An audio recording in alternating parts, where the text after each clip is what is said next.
You can see Jack, he'll be doing his natural ability these kelpies have. Love working sheep. We bring him here towards me. Here he comes. Round Jack. Move over this direction now.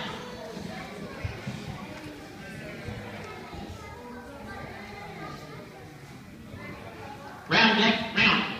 Round. Round. Go back. Go back.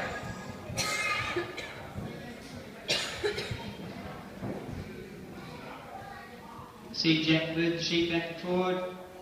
Bring them straight towards the stockman. Go back, Jack. Okay, Jack, stay. Stay. Go round.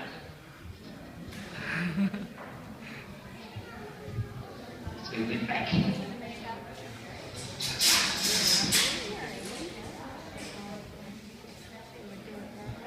Now get Jack to bring the sheep up here into the shed.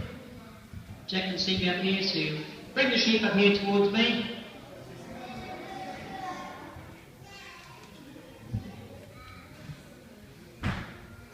Come on, Jack, push him up.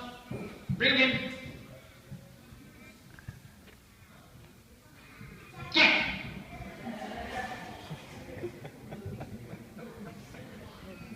Here he comes. Nice buster, round. Go back. Come on, Jack, push him in. And that's how the mustering works.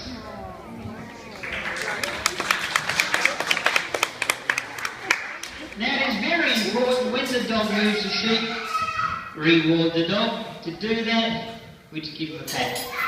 Then I will please with me, give him a pat. Off he goes. Thanks. Now this is Pete, the old boy coming first, followed by Trev here, the young boy. In the boys go. We call the boys rams. The reason we have rams, they can breed with the ewes and make more sheep. Now when the stockman's out mustering sheep all day, he likes to have morning and afternoon tea, just like we all do when we're at work. Now traditional tea the stockman has is called billy tea. Tea brewed in a billy. This is the billy here. Doesn't matter what tea we put in here, always billy tea. When the stockman wants a cup of tea, builds a fire on the ground. Place the billy full of water directly into the fire. When the water's boiled, throw some tea leaves in there. Pick up the billy now, it's full of boiling tea, and swing the billy like this. Swinging the billy is a very famous Australian tradition. Very practical reason why we do it. It forces the tea leaves down to the bottom of the billy immediately. Same force that keeps the water in there, so the tea leaves at the bottom, stockman gets a clean cup of tea very quickly. That's a good reason for him to do that. Now to show you I'm not tricking with the water in the billy, plenty of water in here. I'm going to ask one of our visitors to come down and swing the billy for me. Rusty. Rusty's Bill's cousin, and Jack is the mustering is Bill's father. Round Rusty. You may notice Rusty's a red colour, that's the different colours of the kelpies. Red dogs, black and tan, they all love working sheep. Come on, Rusty. You can see the sheep move away from Rusty. Helps me do the work. Come on, Rusty, push him up. Makes my job easier, and the dog helps me do the work.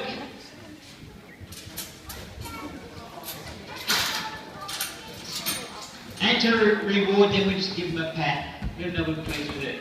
Come here, little red dog. Sit. Give him a pat, well done, little Rusty. Off you go. And that signed him off for now. He's worked, all done. Now, this here is the equipment we use to shear the sheep. This is called the shearing plan. Now, just switch on the electric motor here. This provides the power to do the shearing. When I pull this rope here, this will start the motor that drives a flexible shaft that's spinning inside the tube here, all the way down here to the bottom, to the tool we use to shear the sheep. Now this is the tool here, it's called a handpiece. The handpiece has two blades. A fixed blade on the bottom, this is called a comb. This comb through the wool. On the top here we have a small blade that moves back and forward, as you can see. It's moving back and forward here. There we go. So the small blade on the top here moves back and forward. This cuts the wool off, called a cutter. Very fast, very sharp, very noisy, and it's very dangerous. Now the shearing plant's what's used today. It's the modern way of shearing and the easy way. Now it wasn't always that easy. Long time ago, all the sheep in Australia had to be shorn by hand with this tool. These are called the shears. Quick, go with the shears. 100 years ago these were used. At that time there was 70 million sheep in Australia. Had to be shorn every year with the shears. Shearers, they would work 10-hour days. One shearer could possibly shear 70, 80 sheep in one day with the shears. Today the modern shearers can shear twice as many. One shearer... Turn it upside down very quickly. This gets the sheep off its legs and that way it's completely under control and it can't get away.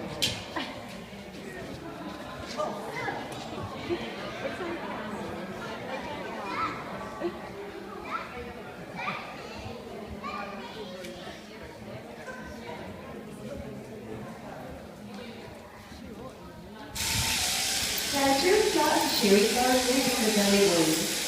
And the belly wool, once it's been removed, is kept separate from the rest of the wool. This is because the belly wool needs a different processing from other wool. When a sheep lays down on its belly, it picks up a lot of rubbish from the ground, mainly vegetable matter such as grass seeds and birds and nickels, and these are very hard to remove from the wool. Now in a commercial shearing shed, there will be more than just one shearer.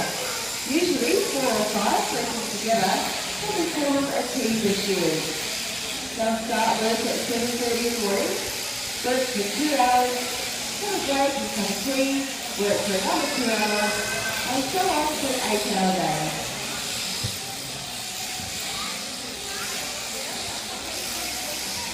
Up onto the head now, and then the shearer shears the sheep clean, must be very careful around the eyes and ears.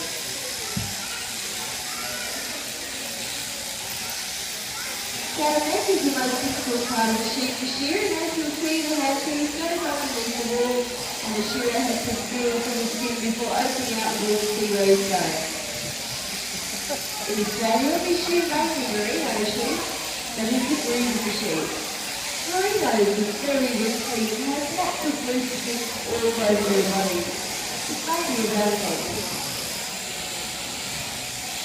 Now you might like to think of shearing as having a haircut, and when you get your hair cut, it doesn't hurt. It'll keep it tidy for a while, so as your hair continues to grow for long, you need to have it cut again. It's the same as the sheep, except we only shear the sheep once a year.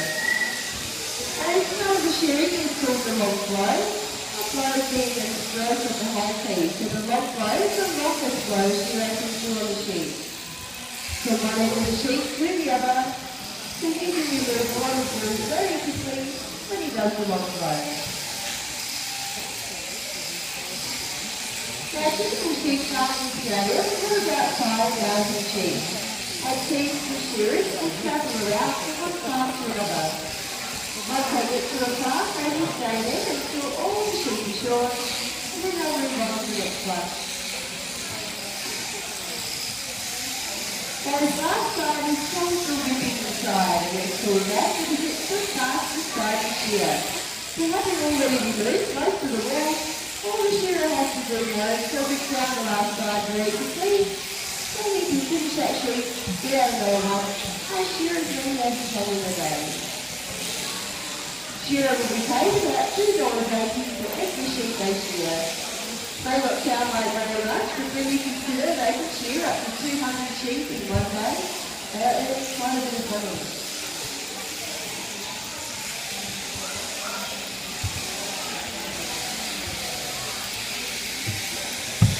And there we have a lovely clean short sheet. What about Jeff? Let's give him a pat. Keeps the fleece together like a big rug. This is very important. The roustabout throws out the fleece like this on the wool table. All the short wool that's from the legs, the dirty greasy wool that's under the legs, comes along to the edge of the fleece. We can skirt around the fleece to remove this wool. This process is called skirting the fleece. Just move down the side of the fleece here. Remove that short greasy wool from the edge. Down here towards the front legs here. Under the front legs. You can see that as I remove that from the edge of the fleece.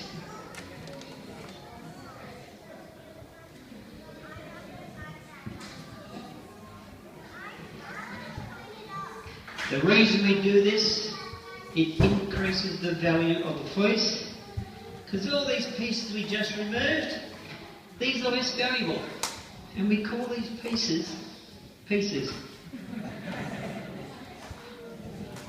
Now, Australia produces some of the best, finest quality wool in the world.